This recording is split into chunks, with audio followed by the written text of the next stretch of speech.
Wine is a way of life that has evolved over millennia to become a $100 billion global industry. Vineyards are passed down from generation to generation, from century to century. Single bottles are sold for tens of thousands of dollars.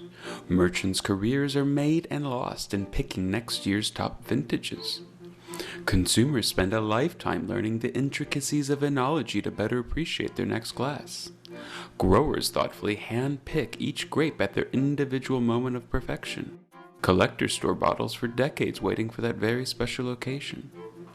But above all else, wine is about romance. It's about prestige. It's about refined knowledge. It's about making an occasion special.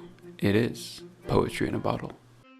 In this visual case study, we'll explore the strategic landscape of the U.S. wine industry, its history, its competitive forces, and its key players as we follow one winery's attempt to enter the American wine market. As you watch, answer the following questions. From the strategic viewpoint of conventional competitive strategy, how attractive is this industry? As an existing player in the industry, what should your strategy be? If you are not in the marketplace, should you enter? If yes, what should your strategy be? Now let's first take a look at the history of the wine industry. Archaeologists believe that the first wine was produced consistently in the late Stone Age, some 7,000 years ago in modern-day Iran. From there, winemaking techniques developed, storage vessels were made, and wine production spread across the Middle East to Egypt. By the 3rd century BC, the Egyptian pharaohs were keeping accurate records of vintage and quality of wine, labeling each jar, amassing enormous cellars, and setting out many of the parameters of connoisseurship still used today. It was here where wine first took form as a marker of social distinction. The Greeks brought wine into continental Europe, perfecting viticulture techniques and preserving wine's social distinctions.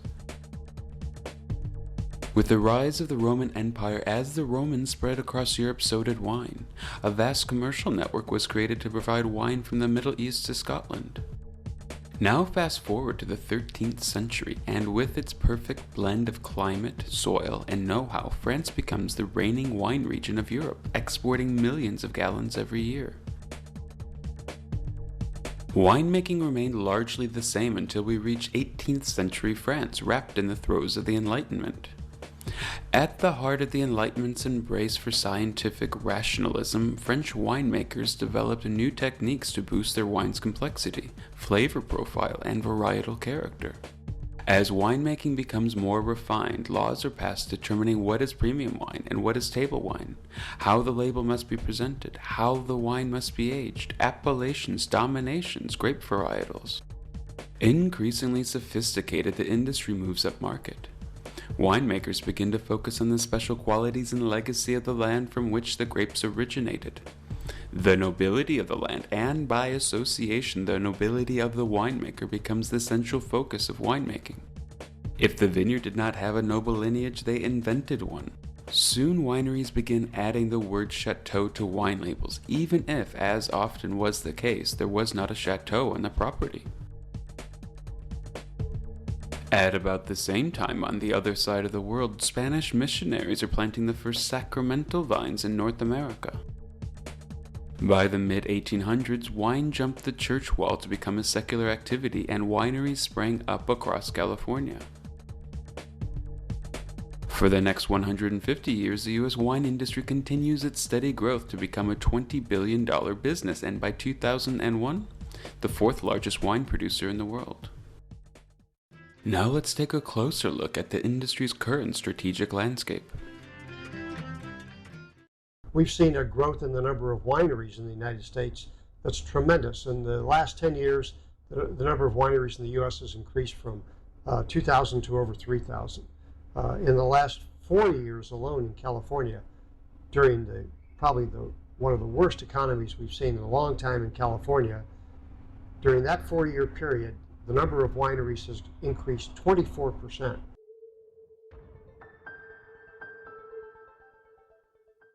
In the late 1990s, in anticipation of soaring demand during the dot-com boom, California wine growers began planting new vines with abandon.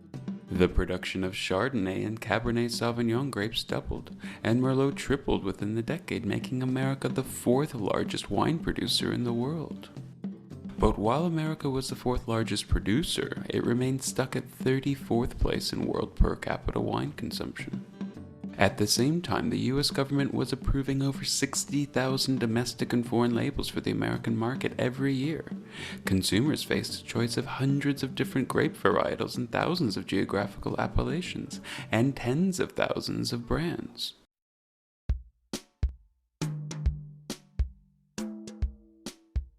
Overall, the industry is divided into two strategic groups, budget and premium segments. The intense competition in the budget segment has fueled industry consolidation.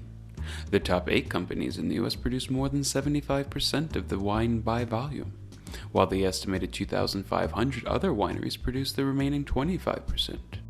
In dollar terms, however, the wines produced by the top 8 companies are low-priced wines selling below $7 per bottle.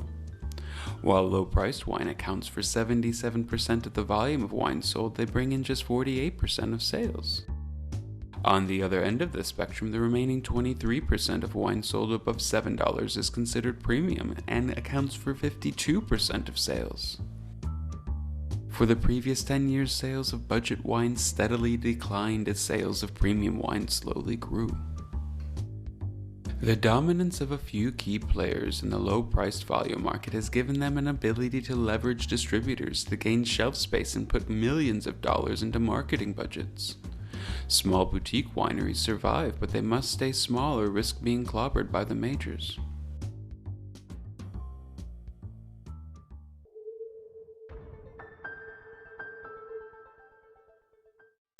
Now, the distribution model is really driven by volume and scale, because the distribution is a capital-intensive, labor-intensive system.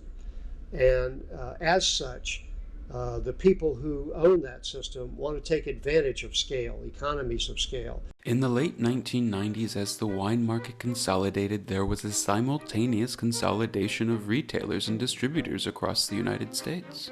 The number of distributors have fallen from nearly 5,000 in the 1950s to approximately 250 by 2000. On average, there are only 2 major distributors per state. At the same time, there is also enormous retail consolidation, with the top 10 supermarkets controlling 55% of the US market in 2000. As the bargaining power of distributors rose exponentially against the plethora of winemakers, a juggernaut emerged. While most wine producers focused on low-volume, high-priced wines to gain the maximum rent from their investment, the distribution system increasingly focused on high-volume, low-priced products to maximize their economies of scale.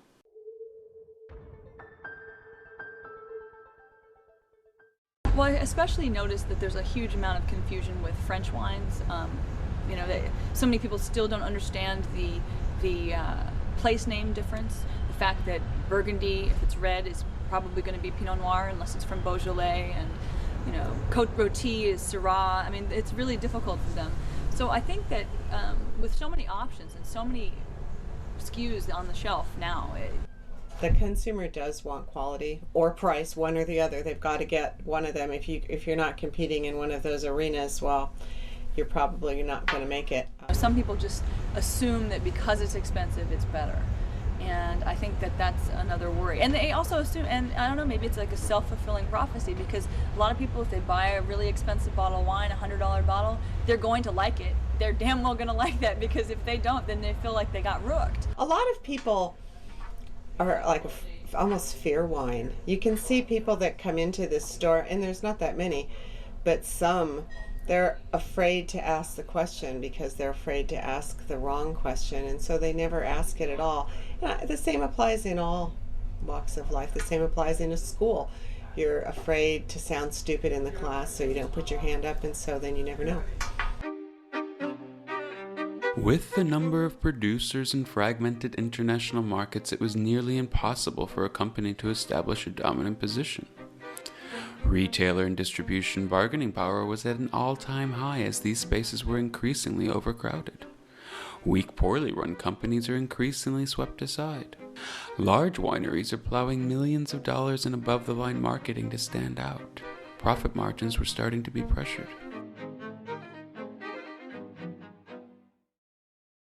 Despite these challenges, the nobility, glamour, growth rate, and low barriers to entry invited more and more wineries into the U.S. market. Wine is now made in every state of the Union, including Alaska. Foreign winemakers are also increasingly penetrating the U.S. market, looking for new demand outside of their shrinking domestic markets. By 1999, imports accounted for 20% of all wine sales in the U.S. So that brings us up to date with the U.S. wine industry. Now ask, how attractive is this industry? As an existing player in the industry, what should your strategy be? If you're not in this marketplace, should you enter? If yes, what should your strategy be?